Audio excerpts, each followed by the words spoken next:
Bueno, queridas amigas y queridos amigos, buenas tardes a todos. Vamos a empezar el acto de presentación del libro que todos tenéis, Tantas vidas, tantas luchas, que representa la culminación de los actos del libro diverso que seguramente muchos conocéis o habéis asistido colaborador, que se han celebrado con motivo del 50 aniversario de la existencia de este club de amigos de UNESCO.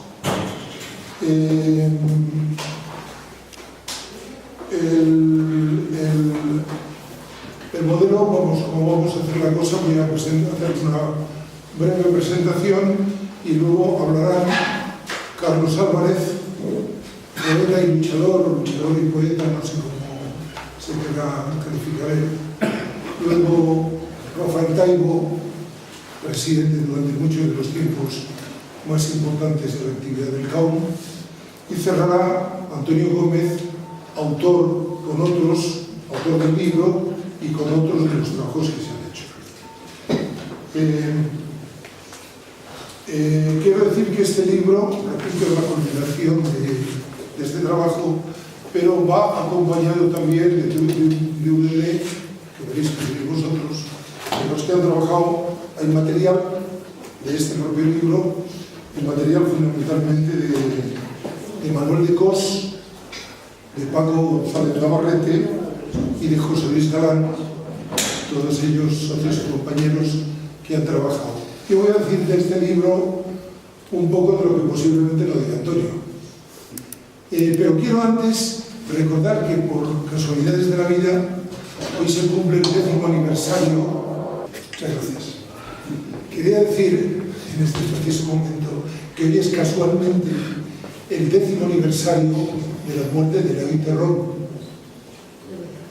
una persona extraordinariamente significativa de lo que ha sido la actividad y la lucha del CAUM, compañero y maestro de muchos de nosotros. Es una casualidad, pero espero que sea una feliz casualidad y nunca está mal recordar a una persona de su significación. Lo que quería decir del libro es que, aparte de otras virtudes que contará su predecesor, ha sido un trabajo, creo que muy difícil, muy complicado, porque no se ha trabajado con una documentación fácil de utilizar. Se han utilizado archivos viejísimos del CAUM, almacenados de cualquier forma, y la labor de estudio que ha hecho Antonio Gómez es verdaderamente encomiable. La organización del libro creo que es muy buena para que sirva para que pueda utilizarse de muchas formas, porque claro, este libro es la historia del CAUM, pero también la historia de una parte del franquismo, es la historia de una parte de las luchas de los compañeros y las compañeras que han luchado a nuestro alrededor durante mucho tiempo.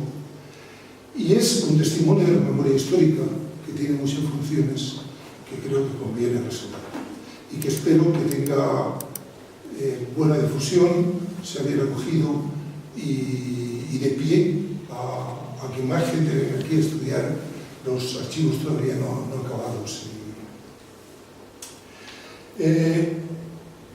La historia que cuenta es la historia del Club de Amigos de UNESCO. Pero, como recordáis, como todos sabéis perfectamente, algunos mucho mejor que yo, porque habéis participado más en aquellos tiempos, es la historia de la lucha antifranquista en unos tiempos donde en aquella dictadura no cabían prácticamente opciones legales o semilegales, pues este club estuvo muy perseguido, más que lo que nosotros significábamos. Claro que había organizaciones sindicales y políticas en la clandestinidad, o en la persecución, o en la cárcel. Y el Club de Amigos de UNESCO fue la única asociación que fue permitida o tolerada parcialmente y que pudo aunar aquí una serie de fuerzas muy diversas en lo político. Y aquí hubo desde comunistas, socialistas, anarquistas, demócratas cristianos, incluso muy relevantes, hasta falangistas arrepentidos, si es que eso tiene sentido. porque era el único sitio donde se podía trabajar.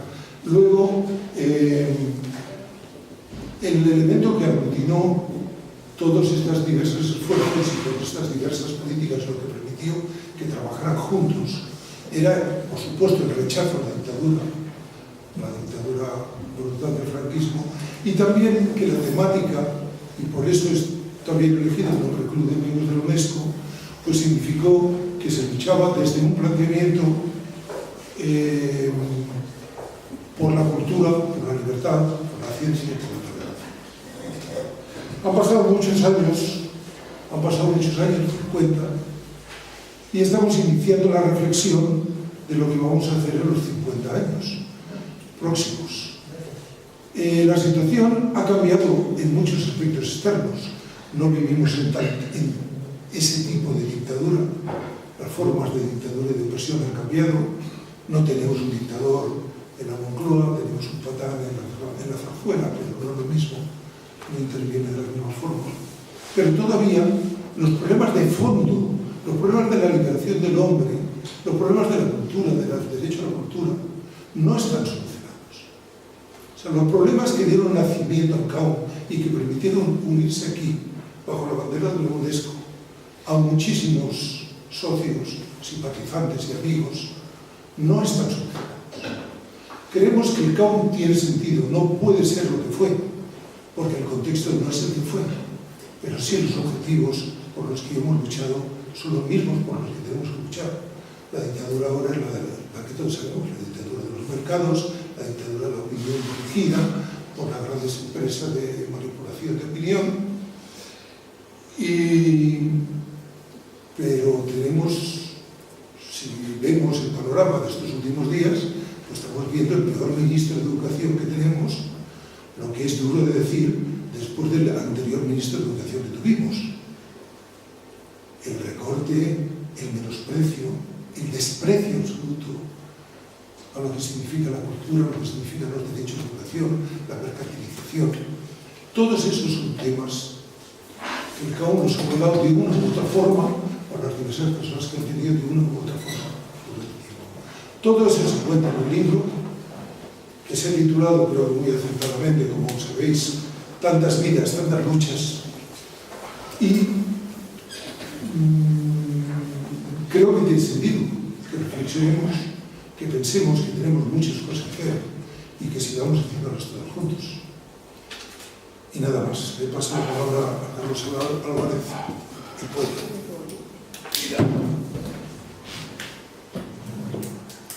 Buenas tardes. Se nota que esto es un acto de izquierda porque coincide con un partido de fútbol importante. Siempre se suele tener esa habilidad para mezclar. Pero de todas maneras esto no tiene importancia porque este acto no existe, porque no existe ese libro. Ese libro terminará de escribirse el día 20 de noviembre, en noviembre de este año, como podrán comprobar a cualquiera que lea la última página del libro. En Paz y Madrid está escribiéndolo todavía Antonio Gómez, pero hasta noviembre de este mismo año, de 2012, el libro no se acabará. Así que este acto no existe, nosotros no estamos aquí, etcétera, etcétera. Pero claro, también una característica del Club de Amigos de la UNESCO ha sido siempre anticiparse en los acontecimientos al futuro. Así que también hay una cierta lógica, al fin y al cabo, en ese no error, sino el reconocimiento de que estamos ante un hecho que todavía no se ha producido porque se va a producir. Como se van a producir una serie de cosas, supongo que todos estamos bastante indignados y que comparto con Manuel Llaneza el hecho de pensar que el ministro de Educación que tenemos en este momento, probablemente ninguno se ha dado tanta prisa en demostrar su ínfima categoría moral. Porque si es grave el tema de los recortes, el anuncio que nos hace de en qué va a convertir ahora la asignatura de Educación por la Ciudadanía nos remite a los tiempos del catecismo de los padres Ripalda o Astete o algo así. El libro que se presenta, una vez reconocido que a pesar de todo lo veo, luego debe existir, el libro debe existir, es, creo, un alarde de generosidad. Como en definitiva la historia del Club de Amigos de la UNESCO es la historia de un alarde de generosidad de una serie de personas que han ido poniendo en marcha, en tiempos en que era dificilísimo hacerlo, un fermento de algo donde se pudiera uno refugiar en una época que era un auténtico oasis, en una época en que no existía más que la corrupción, el terror, la ignorancia, etc. Yo considero un enorme honor, agradezco muchísimo que se me haya invitado a participar, no sé por qué, en realidad, porque habría 80.000 personas dentro del club que podrían expresarse con más experiencias y que deberían estar tomando la palabra. Casualmente, hace 35 años, hoy hace exactamente 35 años, se inauguró esa sucursal que había en este mismo club, que era en el número 5. Entonces, como existía Mundo Obrero, y yo trabajaba en la página cultural de Mundo Obrero, en aquellos tiempos benditos en que todavía existía Mundo Obrero, cosa que ahora tenemos que echar tremendamente de menos, porque no hay posibilidades de expresarse en ningún sitio, escribí un artículo dando noticias del acontecimiento cultural que significaba la renovación, el aumento de posibilidades, la inauguración de una nueva sede en función del Club de Amigos de la UNESCO. Y como simplemente voy a leer de él una parte breve, la mitad del artículo, puesto que hoy hace exactamente 35 años que se publicó en Mundo Obrero, y que dice así, porque creo que viene a cuento. Se llamaba Acontecimiento Cultural, el artículo. El viernes, día 20, el Club de Amigos de la UNESCO de Madrid ha trasladado sus locales, ampliándolos al número 5 de la Plaza de Tirso de Molina. El hecho es importante por cuanto significa de avance y superación en un esfuerzo que merece ser apoyado.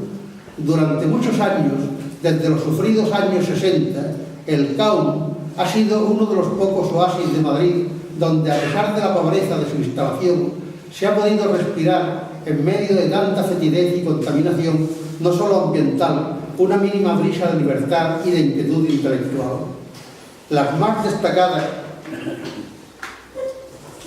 figuras de nuestro pensamiento y de nuestra cultura, en ese sentido no elitista que reduce su ámbito al mero conocimiento de datos y semblanzas artísticas y científicas, sino que abarca, por ejemplo, sin ir más lejos, a la investigación humanística y sociológica de las causas que condujeron y conducen a la explotación del hombre por el hombre, han pasado por su tribuna, siempre abierta a la exposición del fenómeno cultural en su auténtica dimensión clarificadora. Todo aquello que contribuye al desarrollo de las características positivas del ser y las sociedades humanas, desde Ariza y Marcelino hasta Aguilar Navarro o Faustino Cordón, desde Aurora de Albornoz a Gabriel Celaya hasta Ángel Sopeña o Simón Sánchez Montero, desde Carlos Castilla del Pino al obrero anónimo que nos contaba el desarrollo de la lucha reivindicativa en su fábrica, han estado aquí. He dicho su tribuna siempre abierta, pues qué disparate he dicho, como si el poder lo hubiera consentido, cerrada a piedra y lodo por la intransigencia de nuestros queridísimos verdugos, siempre temerosos de la carga de libertad que la palabra cultura, por definición, lleva escondida en su generosísima almendrilla. Cierres, suspensiones, prohibiciones totales o parciales es la respuesta con el poder acincelado una y otra vez, el reverso de esa moneda necesaria para los pueblos que el Club de Amigos de la UNESCO de Madrid ha pretendido entregar a sus convecinos. No por casualidad fue Rafael Taibo, presidente de la sazón y en la actualidad del club, uno de los españoles condecorados en 1975 por el Consejo Mundial de la Paz en el 25º aniversario de la fundación de este organismo internacional que tiene o tenía entonces su sede en Helsinki. Creo que no solo el Club de Amigos de la UNESCO o los que han tenido ese nombre han desarrollado esa labor de síntesis, esa labor de oasis, de lugar en medio de las trincheras donde podía uno expresarse, respirar, conocer nuevas cosas, ampliarse en definitiva. Había con otros nombres, otros clubes que eran imagen y semejanza del Club de Amigos de la UNESCO, de los clubes de amigos de la UNESCO, que saben que el primero fue en Barcelona, después en Madrid, etc.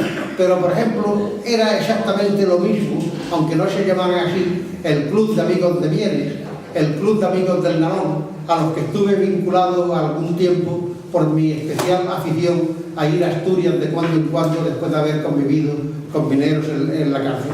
Creo que las personas que se han dedicado a desarrollar una labor de construcción en el club han sido de una tremenda generosidad, y esa misma tremenda generosidad es la que hay que atribuir en este momento a Antonio Gómez, que ha hecho un libro, creo que importante, necesario, del que probablemente no creo que salga mañana un comentario en El País, no lo creo, ni creo que en televisión se diga mucho de él y eso, pero que es fundamental y que es necesario que se lea, que se difunda, y que, porque eso contribuirá a hacer ver la enorme labor que se ha hecho y que es necesario seguir haciendo, porque hemos vuelto más o menos sin disimulo al franquismo. Que puedan pasar cosas como la que está pasando ahora con ese sinvergüenza de Carlos Dívar, que ya además, ya era antes de que se produjeran los hechos que hemos conocido, era un personaje odioso, porque él decía y aceptó a pesar de todo